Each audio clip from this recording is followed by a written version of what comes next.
Previously on Momversations. What is happening? When are we seeing, baby and all that? Those questions that come after marriage. People just expect that it is marriage and then next babies and motherhood and parenting and all that. So we found out that we were expecting our first baby. So it was the news was received with a lot of excitement, with a lot of thanksgiving, because the fact that you're married does not automatically mean that you're going to be a mother, does not automatically mean that both of you are going to be parents. There's challenges that come with that. So it was like a relief, a moment of joy, a moment of wow, trying already. Now you're carrying someone, you're expectant, you're going to be a mother very soon. How is this look? How is she going to look? So it was a lot of emotions that I would sum them up as we received them with a lot of excitement and a lot of joy. So at that particular time, it humbled me in physical changes, mental changes. Today you wake up, you're happy. The next few minutes you can't even tell what happened to your moods. You're unhappy, you're all over, you want to cry. Something small is major. Okay, so it really did humble me. I came to realize that pregnancy is not a joke. It's not anything that anyone should jump into without preparation. I even wonder those that find themselves there without much preparation, like you're married now and the next thing should be bringing forth your children, how they handle it. And at that time, we didn't have all the info that the now time moms have, that you can create a night routine for your child. Where? We didn't know that you can keep your baby awake during the day and then at night they sleep. We did not know all that at all. So it was a matter of you struggle with your child and find your way in whichever way. So we and Asha would absolutely be calm around his hands. Wacha tu atransfer you akuje kwa yangu or akuje kwa ya baba. It's like he knows these ones are to be disturbed, but this one is my uncle, Okay, Des, thank you. You try, you helped us. Momversations.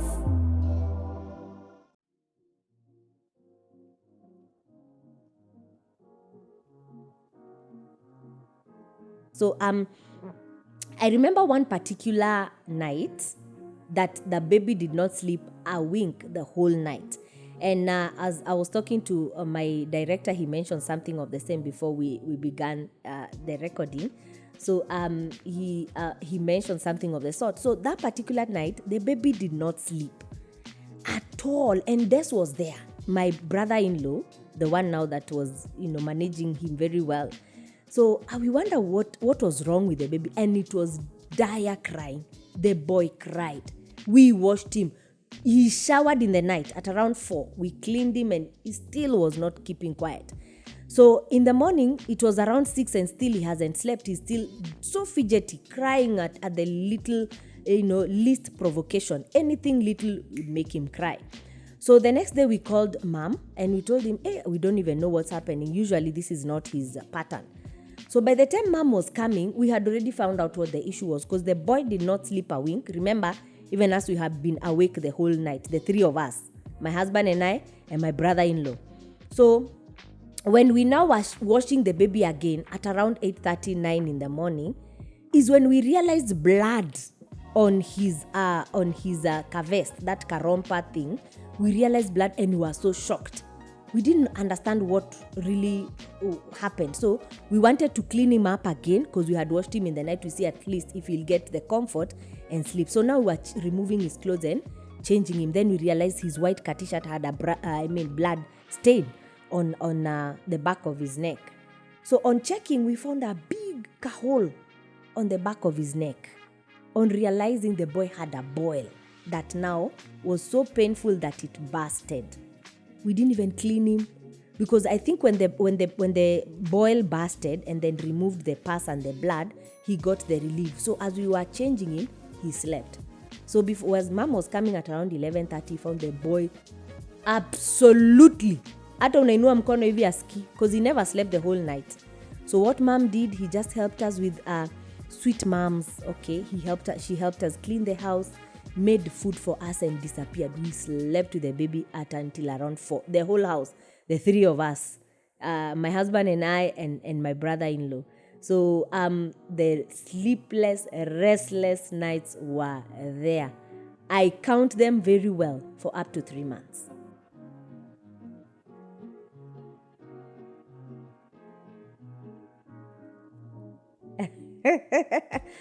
Apparently, my husband with our firstborn was always there.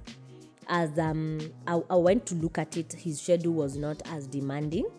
And again, also, I want to look at it also as his, do I put it as his desire for being there as a parent and also as a husband was also too high. So he was, I don't count any time he was not there. But with our second baby, I don't remember the time I had him in bed. Most of the time he was praying in the night.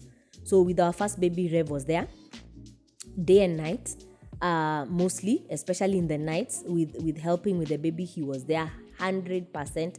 He knew how to help with massaging the baby. He knew how to clean up the baby, knew how to change diapers, knew how to sense the cry. This is the cry of sleep.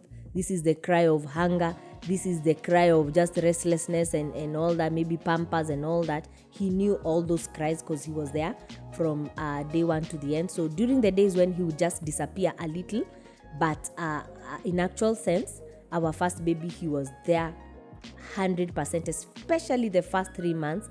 The clinics, the jabs, the nightmare of the jabs when, fever would skyrocket. And that time we also did not know about the many things. Like now I hear there's the jabs that are friendly, that do not, really hurt the baby as much. That time it was not there. Niwe ukazane na kalpole yako hadi temperature ishuke. And those were the nights that we were sure we are not going to sleep. So in all those, he was there. I thank God highly.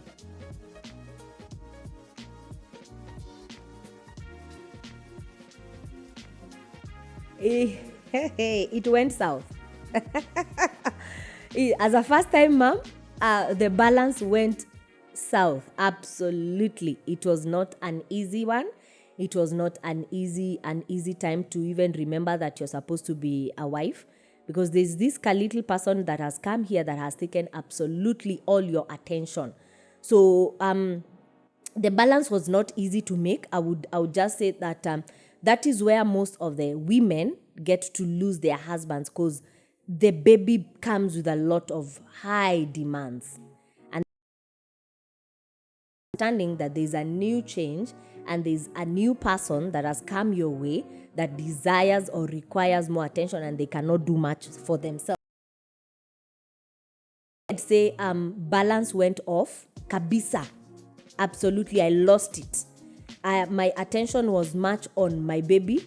I lost attention on myself as a wife.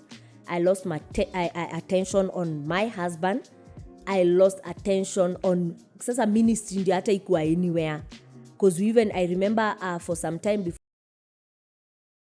church, I was not going to church on Sundays, because how do we even go to church and we've not slept the whole night? Well, but frankly, I would say I lost me. I lost marriage. I lost ministry. I lost my walk with God for some time, because there's this thing that is new and it is absolutely demanding, and you don't want to lose it or jeopardize it in any way. So all my focus went to the baby. I thank God I had a supportive husband that particular time. That man would do everything in the house. He would clean up. Just to say, Rev knows how to chapa soup.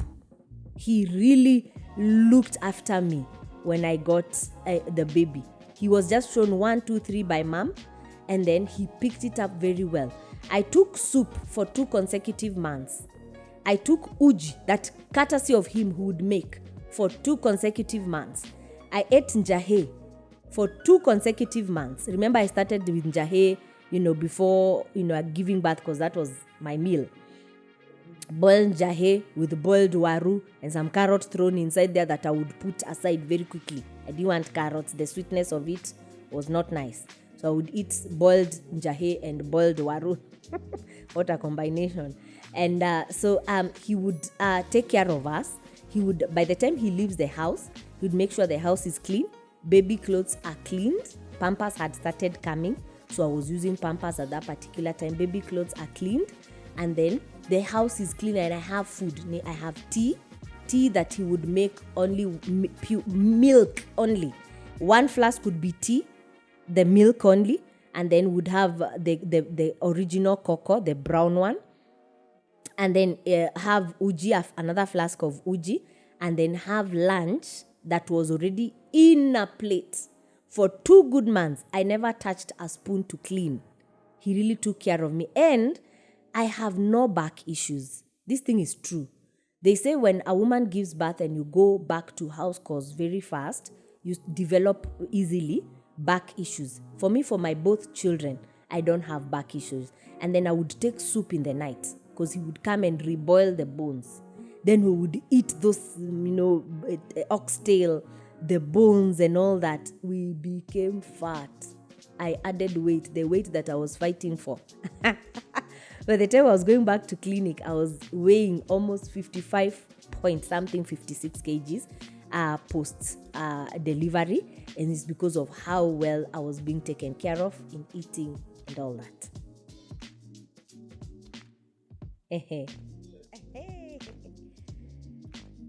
Wow. The 4 of us, the beautiful 4 of us until now. It was different, yes. I say the firstborn always comes with a hassle of, enjoys or suffers the hassle of the parents, because at that particular time is when they are trying to build themselves, find money, build life. They're just newlyweds. So many things are not put together when the firstborn comes. But I remember with the second baby, even while that's divine, while I was pregnant, expectant, we already had a ministry running.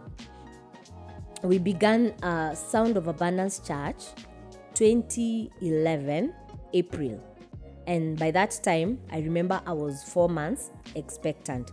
So life had begun to be easy and good on us, because of course already Asha was 2 and 4 months. I know that's their difference, 2 years and 4 months.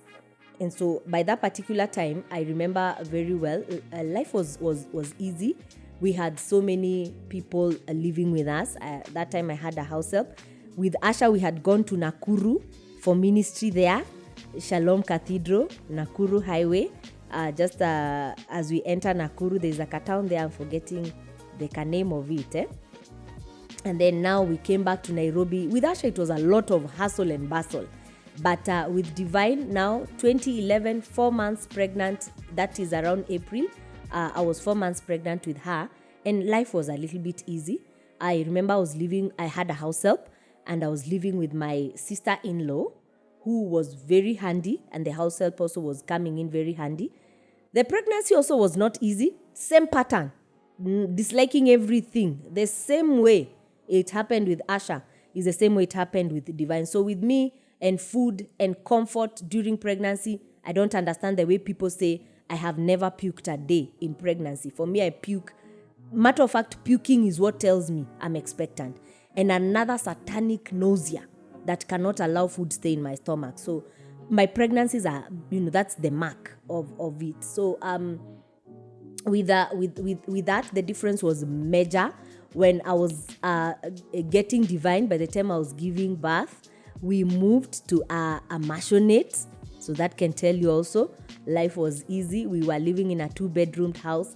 My house help was sharing her room with my sister-in-law who had just joined us, like 6 months into my pregnancy. So they were so much helping me with Asha, because the 2 pregnancies, Asha was still a toddler. And now I'm pregnant, and the challenges are absolutely the same. Body weakness, because I was not eating well, and all that. So with the second pregnancy, I had so much hands that could help. I had people now that could cook normal food. While I was not in the house, I would take a castool, go and sunbathe as they karanga their kitungu there and make food that the three of them eat. My house help, my sister-in-law, and my husband. And that time Asha also was eating. So I had so much help. So by the time I was delivering, I remember Divine was born in a maisonette. That can tell you the difference. This one was hustle and this one was, maisonette. There's a big difference.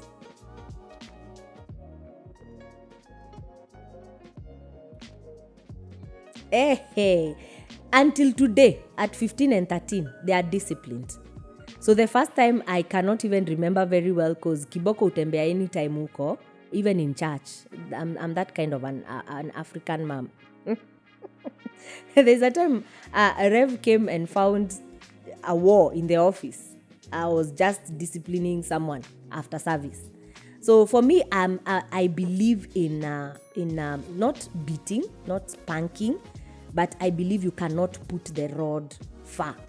If you want to raise children that are straight, children that are after God's own heart, and children that will make you proud in this society and in time, and now you cannot put the rod far. So remembering when was the first time I disciplined them, I absolutely cannot say because I've disciplined them so many times. I don't believe in children who are just throw tantrums anywhere, in church especially, in supermarkets, they are crying over toys. How? Where? So I'm a disciplinarian by nature. My children call me director.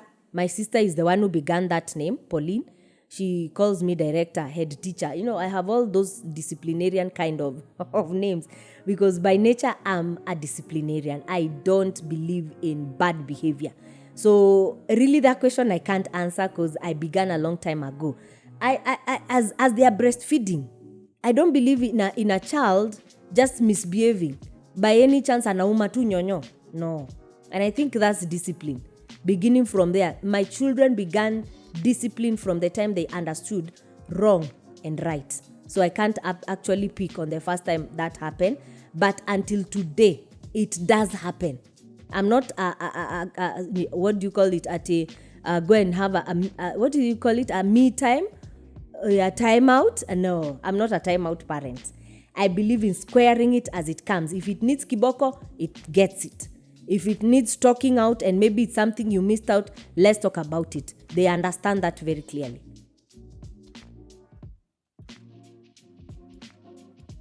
I believe so. I believe so because I play a lot around my children. I remember I'm a last born. I'm always cautioned, in you toto ya last born. I keep on hearing that from my family. I keep on hearing, they call it wana. I keep on hearing that from my family. My husband is already used to it because I jump on his neck anytime, anywhere. I have to restrict myself. And now my kids right now, especially that they are big and they understand what fun is all about, I believe I'm a fun parent, but there is always a two-sided face of me. I'm an authoritative parent. I know my place as a parent. I know the time for fun. I know the time for putting on my coffee as a mom. I know my time for putting on my coffee now as a disciplinarian. I'm me, Jeshi. I have to, know which cape to pick at a particular time. But my kids are my friends. We are friends. They can tell you that. And they are easy around me.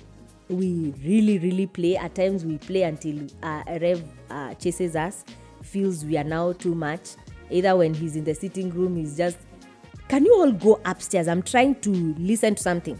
I'm trying to watch something. Or when we are upstairs where he is, he chases us and tells us, no, enough of your noise, go down. So that's the kind of relationship I have with them.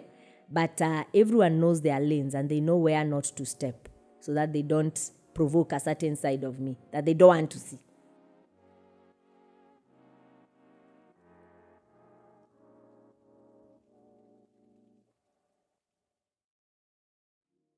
Hey, cheeky. The one that has a lot of cheeky stunts is Asha. my firstborn, our firstborn, he has my director before beginning, he tends to think that Asha is quiet. He's not. He's very cheeky and very playful and very, he's taken so much about my character, and one of my characters is cheeky, playful, and all that. So he tries to pick some stance where he thinks he can get away with it as a pastor's kids, especially by his physical looks. He's very debateful. Those of you that know him, he had locks that he removed a month ago. So that is one of the discussions that I had to bow down to or bend down to, because in growing up, my father is those men that are very picky on your looks, physical appearance, very picky. Especially if your hair does not look good, that's the first thing dad will realize. Till today, he'll pick it. He'll ask you what's up with your hair. So I thought of, I dreamt of, I believed in bringing up sharp. But then just to mention, my son got the certificate on their last year. Every year they get certificates for what they have done best at. He got a certificate for well-groomed boy in the whole school. And I was like, wow, I love that. So for me with grooming, it is important. And so with the time he came up, he wants to put dreadlocks, I was like, no. And he brought us debate and discussion between the four of us, the three of us, especially me and his father, as to the why shouldn't he put dreadlocks? Is it because he's a pastor's child? And what is the wrong in it? And so he's, I believe I'm flowing in your question if I'm getting it right. He's one person who believes in, now that I'm a pastor's child, it doesn't have to limit me in being who I need to be or limit me in being myself. So he's very particular on that. And some of the stances he tries to pull are them that, put us to a test as ministers, especially the issue of his hair.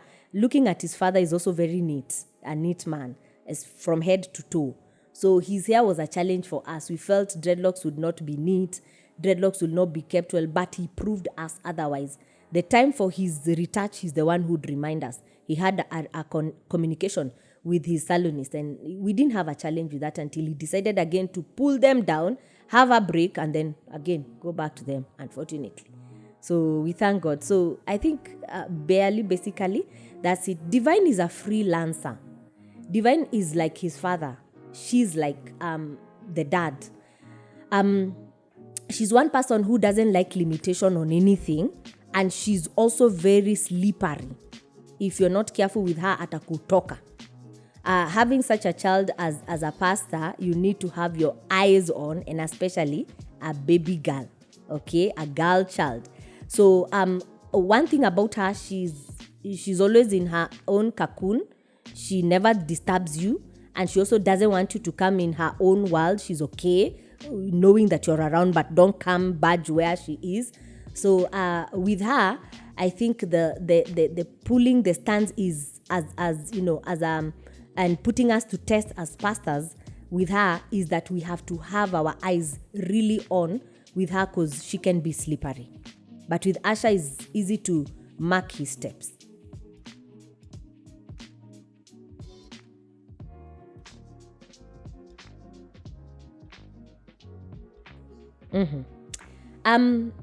One, I would like them to know that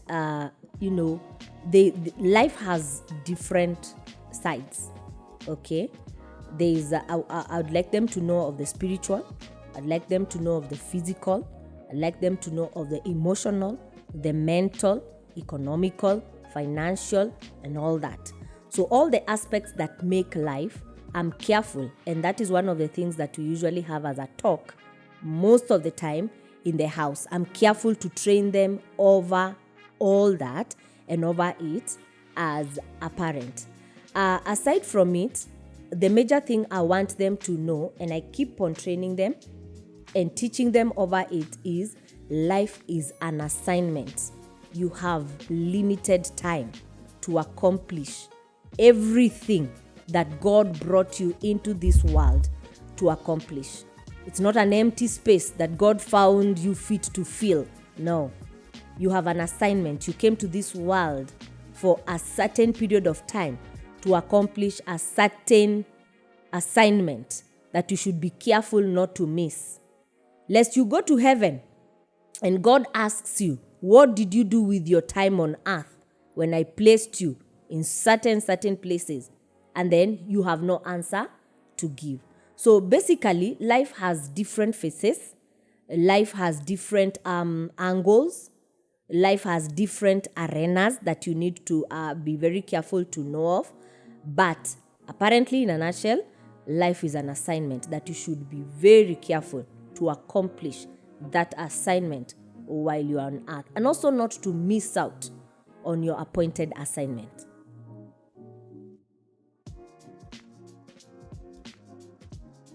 That children are children. I see so many similar behaviors.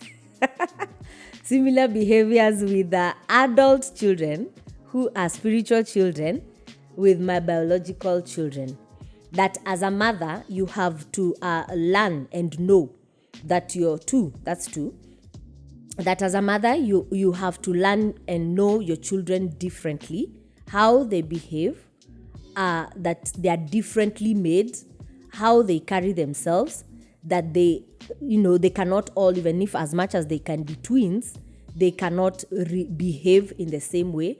So there are similarities because parenthood is parenthood in the physical, in the biological, and also in the spiritual. And the way children behave, the spiritual children behave, is so similar to the way the biological behave. And so the only thing that you need to know as a mother is how to be a mother to all your children and treat them differently per time when they need you to come in as a mother.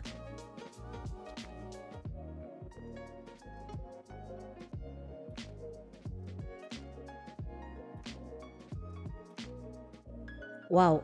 Being a spiritual mother is an honor. I look at it as a privilege that God has endowed and looked at me worthy fitting those shoes. It is absolutely an honor that I want to never look take it for granted or play along with it or joke along with it. It is an absolute privilege that God picked me among so many women in the world to be the spiritual mother to certain many and certain few. So it's something that I really take with a lot of regard and a lot of carefulness on it. And then at the end of the day, I would not want to joke around with it in any way. I value that position. I value that office. I value the responsibility that it comes with along. I value the input and the output of what is required of me as a spiritual mother. And then it is not anything I would trample over or make me grow wings or make me become proud over. For me, I look at it simply as a privilege that God honored me with. And I thank God for that opportunity. Yes.